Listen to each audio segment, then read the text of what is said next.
My family have been fishing since back in the early 1800s, so I'm sixth generation.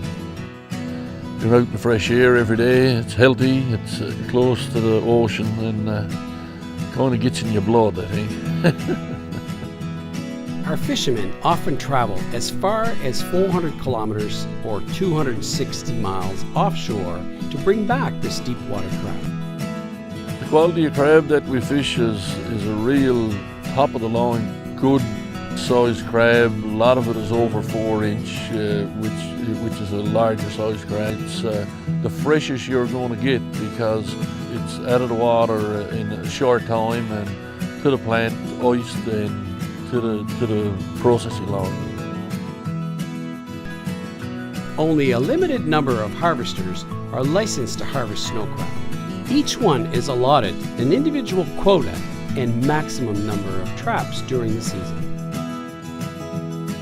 If females and undersized male crabs are caught, harvesters return them to the ocean.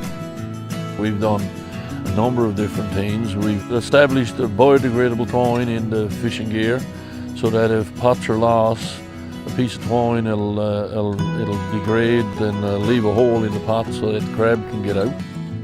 All snow crab processing facilities comply with the requirements of internationally recognized quality management programs.